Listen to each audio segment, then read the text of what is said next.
eu acho que uma das fórmulas da Copa, de se ganhar uma Copa, passa pelo treinador, passa pelo talento, mas eu tenho uma preocupação. E vou responder a tua pergunta. Eu tenho a preocupação com o excesso de individualidade dentro de um grupo. Uma Copa não se ganha, não é só o treinador, não é só o talento, o diferenciado. Se ganha no conjunto, se ganha na obra.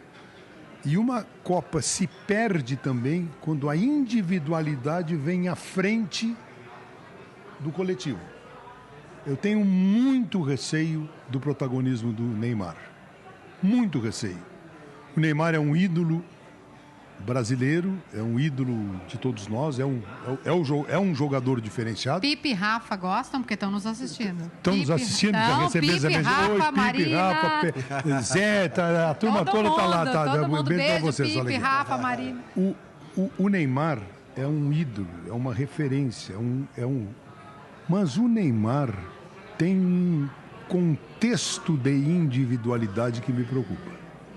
Eu não gostei de ver hoje,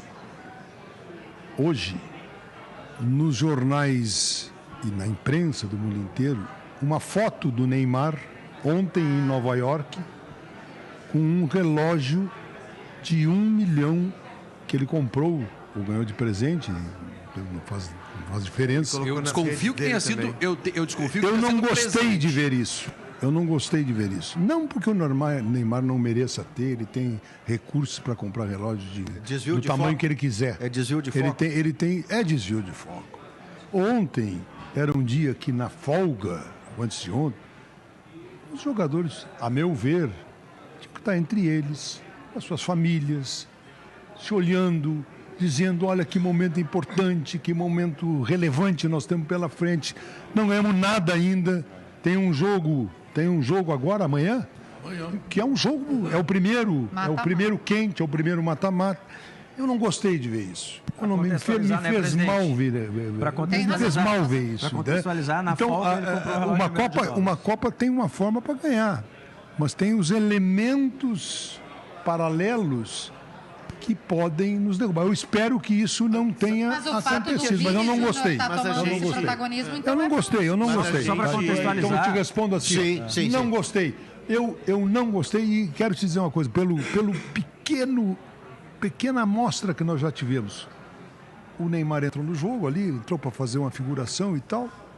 Fez nada. Não é dele que você espera algum... Não é dele. Eu espero do grupo. Entendi. Eu espero do grupo, fechado, tocando. Só pra gente...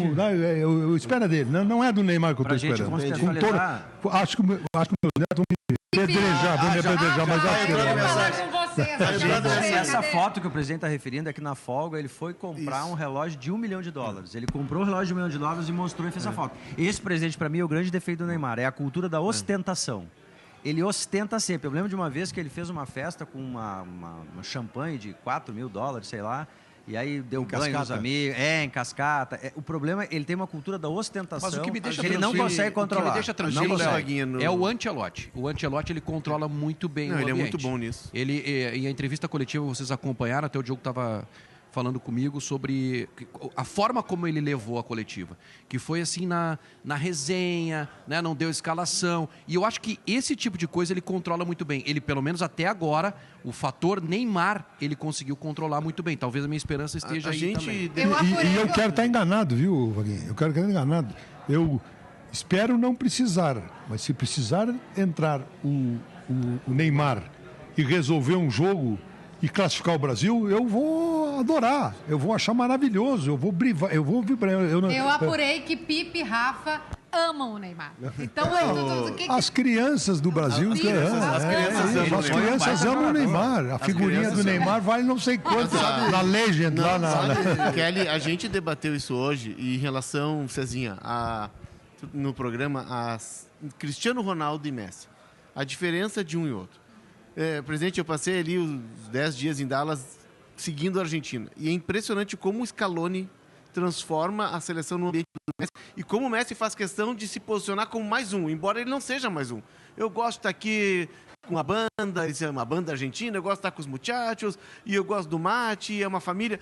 Ao contrário do Cristiano, Maurício, que a gente debateu hoje. O Cristiano, ele está deixando roto o ambiente do Portugal por causa disso. E parece que fica claro, né? A gente vendo o jogo parece que fica claro, né? Que ele está cobrando, né? Eu sou o Cristiano, né? E vocês são os não outros. aceitou. Parece que é isso, né? Ele não aceitou responder uma pergunta sobre o Messi numa entrevista. Veio o nome do Messi, ele não quer responder. Até para fazer um contraponto em cima da ideia do Neymar, que é uma ideia muito... Foi grosseiro mesmo, aquele relógio, da maneira... Foi ostensivo, né? Completamente fora de contexto. O Diogo tem um texto hoje que eu li no grupo, eu nem li, eu não sei se já foi publicado o texto, espetacular o texto que tu faz, Diogo, sobre exatamente a tentativa interna do Neymar de entregar o protagonismo. Eu acho que isso é orientado ao Vini Júnior. Isso aí é coisa do técnico da seleção brasileira. Eu não sei, eu fiquei tão encantado no teu texto que eu cheguei à conclusão que o Neymar era quase um... É que em cima, o texto que o Diogo... Ele era um coadjuvante mesmo. Mas assim. é que o Diogo faz o texto em cima vale de duas coisas que aconteceram anteriores a essa do relógio, Nelson. Que são impactos positivos de uma fala e de um comportamento do Neymar. A fala é depois do jogo em que ele estreia, em que ele diz: o nosso melhor jogador é Vini Júnior. Dito da boca do Neymar. Protagonista, inclusive, eu acho que ele usa, né?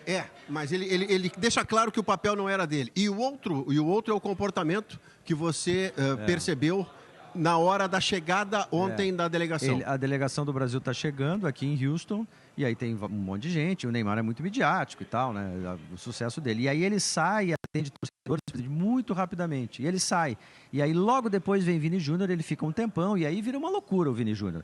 Eu tenho a sensação que aquilo ali é o Ancelotti dizendo: olha, tu não é protagonista. Ele controla. Tem que ficar no banco. Que dá hoje na entrevista o Neymar? Eu acho que dá. Porque eu acho que o Ancelotti está controlando. Hoje o Ancelotti diz que ele é reserva. Ele está controlando. Não, mas é que uma coisa é a gente falar em orientação e a outra coisa é a gente entender nele, por exemplo, essa atitude do relógio é terrível. A personalidade dele é essa. Ele é o cara que posa com o carro do Batman, o avião e o helicóptero, ele sentado na frente. Esse é o problema dele. Eu queria puxar para o lado bom da história. Tá? Eu tô num clima, vocês viram, eu tô feliz por tudo que nós estamos fazendo. Jarra meio cheia, vamos embora. Eu não quero minha pressão, mas eu tive um pouquinho de pressão que tu tá feliz. Mas não sei se é Não, eu tô muito feliz. Não quero te precipitar. Mas eu quero ver o lado bom da história. E o lado bom da história é o treinador. Isso. Para mim, o treinador é o cara que está fazendo a diferença e que vai fazer a diferença. E quero questionar vocês todos aqui. Eu estava ouvindo vocês todos. O Léo não estava aqui, o Léo estava lá no Dallas, estava em outra era. E todos vocês, todos, sem exceção, estavam chamando pelo Hendrick no time. Todos. Antes do jogo contra a Escócia. Todos, antes do jogo. Tinha ali Antes do jogo contra o Haiti, né? Chamamento. O Brasil inteiro estava chamando. O Brasil inteiro chamando. Não, depois do primeiro jogo.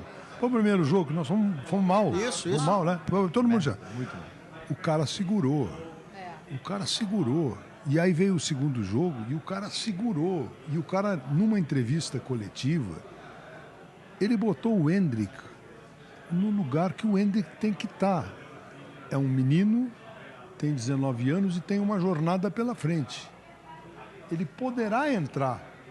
Mas eu não vou botar esse cara por botar porque vocês estão pedindo. Então, para mim, isso é a sabedoria do treinador. E no outro jogo, quando o Rafinha machuca, em 2 minutos está pronto o Ryan para entrar em campo. Pronto. Alguém imaginava que seria essa a solução para o problema do Rafinha? Jamais imaginei. Mas esse é outro elemento que é legal de ver. A construção de equipe vale para a equipe de futebol, para a equipe de trabalho. Às vezes, algumas circunstâncias colaboram contigo. O Rafinha não vinha bem. O Rafinha não vinha bem na seleção. E aí o Rafinha se machuca, ele é um cara importante. Inclusive o Rafinha, dos jogadores, ele é o mais próximo do Neymar. Ele é muito próximo do Neymar. E o Rafinha sai e entra um menino de 19 anos que encaixou na seleção. Então, às vezes, Pedro, a circunstância joga por um também prato te de ajuda. comida. Joga por um prato de comida, mas o que... Diga, presidente. O fato principal, Nelson, o fato principal é que o treinador, depois de tomar um chocolate do Marrocos naquele primeiro jogo, ele conseguiu formar um time e hoje todos nós do Brasil sabemos qual o time que vai jogar amanhã, não tem dúvida. Ele agiu sobre o time que não funcionou. E aos poucos, Pedro Ernesto, nós todos, eu não sei até hoje qual é a formação da seleção, mas não tem problema. Mas todos nós, vocês por obrigação sabem, Eu realmente não sei. jogou os dois Me pergunta jogos que eu não sei dizer hoje aqui qual é. Mas vai repetir. Mas nós estamos... Vai repetir o da Escócia. O país inteiro está, aos poucos, está entendendo quem é esta seleção, como é que ela é formada, qual é a sua individualidade. E eu acho isso fundamental, porque é um conjunto, tu entendeu? Que se forma durante a Copa, Deixa eu não pegar vem o pronto gancho pra do treinador, porque no primeiro jogo contra o Marrocos, a gente ficou evidente os problemas que a gente tinha, né? No lado direito, o Ibañez, ficou muito claro que o centroavante não tinha a menor condição, com todo respeito, o Igor Thiago. E ele compreendeu e fez as mudanças exatamente. A primeira onde mudança tinha que ele faz no intervalo da hidratação, que é a posição do Lucas Paquetá. E o gol sai aí, sai Isso. logo em seguida, lá pela esquerda. E quanto ao Endrick que você fala, né, você vai lembrar que no jogo seguinte contra o Haiti, quando ele é questionado, antes do jogo com o Haiti, ele é questionado por que não Endrick titular. E aí é quando ele dá essa declaração. Quando o jogo se resolve contra o Haiti, 3-0 no primeiro tempo, no segundo tempo vem o Endrick. Do tipo, vai entrar quando eu quiser. Quando quiser. E sem responsabilidade, não acontece nada. O jogo tá Ele decidido. gerenciou isso, sem pressão nenhuma, né? E depois botou ele no banco de novo. E vai ficar no banco. E talvez, se precisar, entre. E talvez tem um outro elemento. Ajude, mas esse é o. Tem um outro elemento que me chama a atenção, e aí é o Ancelotti que é capaz de fazer isso. A seleção brasileira sempre foi marcada pelo futebol elaborado, propositivo, aquele futebol mágico. Tanto que a seleção brasileira virou uma marca, a seleção. E chega um técnico aqui que diz, olha, vai ganhar a Copa quem toma menos gols, que reforça a defesa, que baixa as linhas, que joga no contra-ataque sim, que joga no erro do adversário, mas ele tem estofo para isso. Ele tem tamanho. Ele tem as costas para isso. Mas eu acho que não é junto a proibido ele Ele tem fazer estofo isso. para mas deixar é o que- Neymar no banco. Mas é que Sabe qual é o segredo, junto a isso, Cezinha? tem muito jogador cascudo. gente. Não, mas isso. Mas Tem sabe qual é o muito jogador segredo? sofrido Cascudo ali. pela derrota, né? Da derrota de 22, eram 8 que estavam em campo nessa Copa. O segredo de time é quando ele fixa Casemiro, Bruno Guimarães e Paquetá. Quando ele recheia o meio, quando ele faz um tripé de meio campo forte para o Vini poder ficar lá na frente, acha um Matheus Cunha, que é um centroavante que joga como meia nesse losango de meio campo aí, e tem um meio campo mais forte. Então é uma ideia, na verdade, que não é tão incomum, não é tão maluca assim. Ele optou por um meio campo forte. É quando